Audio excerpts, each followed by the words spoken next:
Hey guys, thank you for tuning in on this beautiful day. I figured I'd make a quick review on my 2012 DR650. So if any of you that are watching this video are interested in the DR650 or just maybe looking to learn more about it, I'm here to help.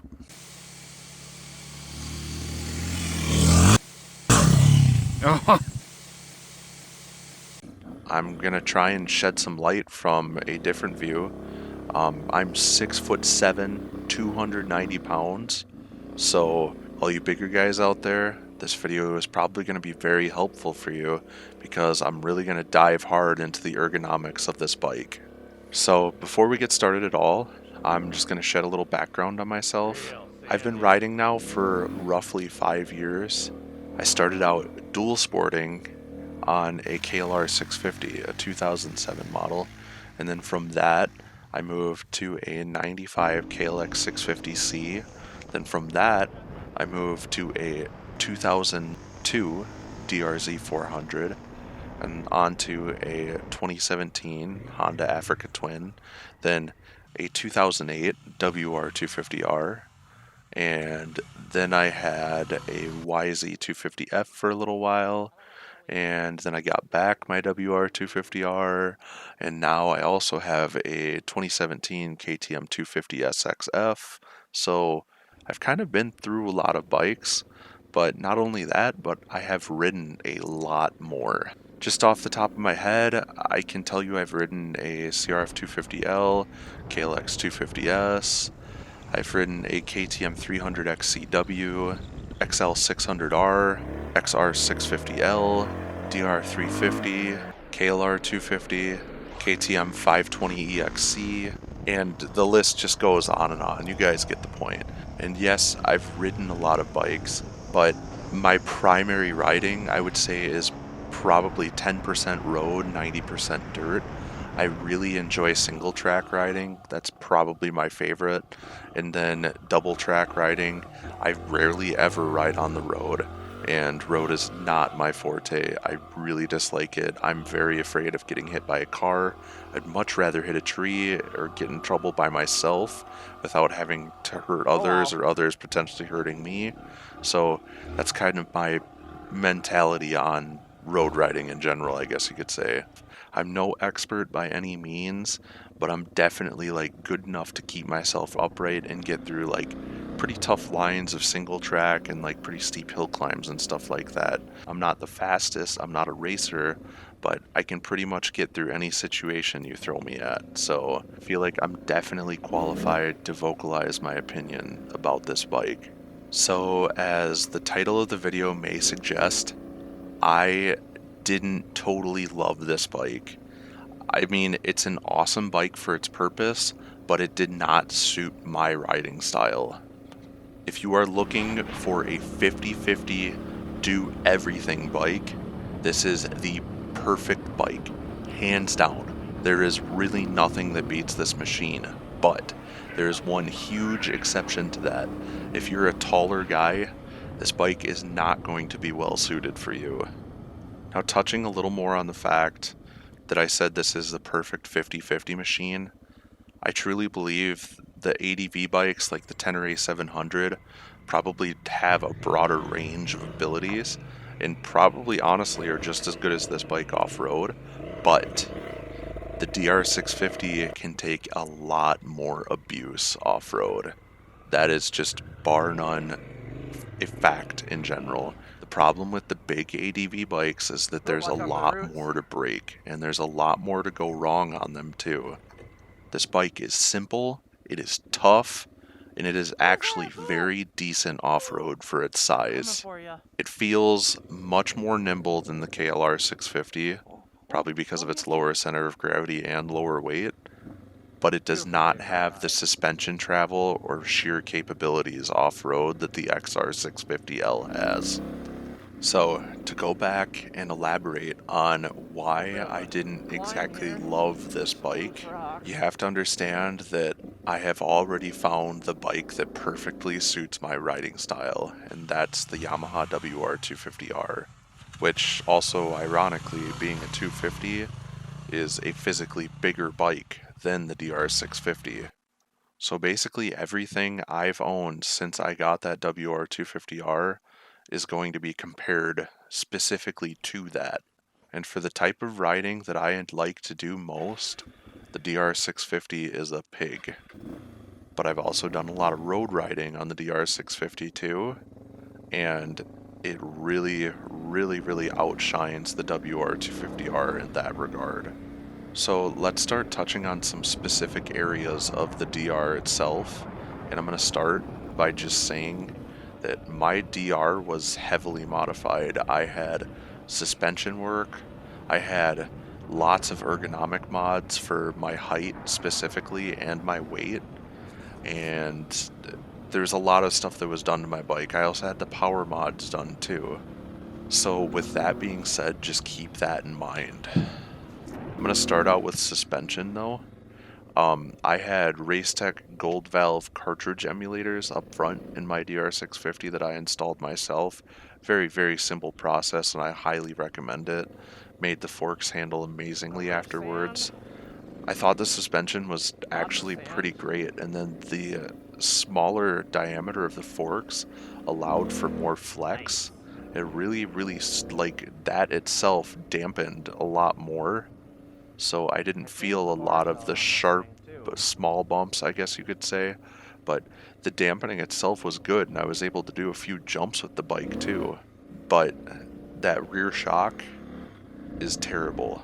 My rear shock was stock valving with a really heavy spring on it, but the valving has no adjustments for it, and it's very, very terribly valved. It's like a pogo stick. So unless you plan on doing some serious suspension work to this bike, you're not really going to be able to push it hard off-road. With all that being said, we will move on to chassis and ergonomics. So one thing that really surprised me about this bike is being a 650. It's actually really small. My KLR 650 that I had was a much, much bigger bike than this, much better suited for taller riders. This bike is not well suited for taller riders. I had all the ergonomic mods. I had the Seat Concepts tall seat, the drop pegs. I also had taller bars, ATV high bars, as a matter of fact, but I still felt pretty cramped on the bike. But a guy that's even just like 3 or 4 inches shorter than me is going to feel a lot more at home on this bike. So if you're looking for a bike that physically has a lot more cockpit space, this is not going to be a good bike for you. But if you're looking for just a more compact bike with a lot of torque, this is going to be good for you. The WR250R is actually a bigger bike by itself, just physically, and then the DRZ 400 is a bigger bike as well, both suited better to taller riders in general. And those bikes also have significantly better off-road potential as well. The chassis of this bike is extremely stout. This is going to be an awesome bike to load up and take on like really long adventures, and also the chassis is going to stand up really well to taking hard abuse with lots of luggage off-road too. With how the chassis is slung and how they engineered it, the bike has extremely good balance and it's very well coordinated, and that's probably because the engine is slung so low in the frame, but because of that, you don't have a lot of ground clearance. So if you're on really, really rocky terrain, you're going to want to make sure you get a skid plate or just be careful in general. Now we will move on to engine and power characteristics. Out of the three 650s, this is by far the smoothest. I'm not really going to dive into like the little issues that the motor has, like the NSU and the countershaft seal retainer or whatever, because that's been covered so many other times. But the motor itself is all low end, and that's kind of just been my experience in general with all of the 650s. It's just older tech, and they're not really made to rev high. They're just made to have all of the power right there at the bottom. My first motorcycle that I ever ridden was a 94 Suzuki RM125.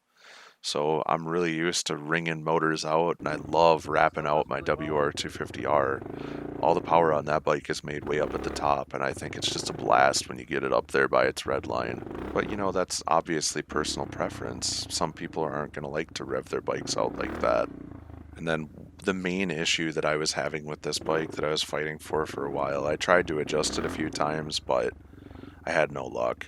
The carb. I had a flat spot in the throttle, about third throttle. If I would rev it too quickly, it would just die on me. And I believe it was the needle setting. I tried up and down. I couldn't get it to run right, but the previous owner put a JD jetting kit in it, so I knew it was tuned and everything right for the pipe and stuff that it had on it. So I don't know what the issue was, but it kind of just threw me back and reminded me why I just hated carbs in general. I just absolutely love fuel injection on the WR. It's just, I'm kind of spoiled now. But this is another one of those situations where, you know, some people are going to prefer the carbs. That's just how it's going to go. Carbs are easy to fix on the side of the road.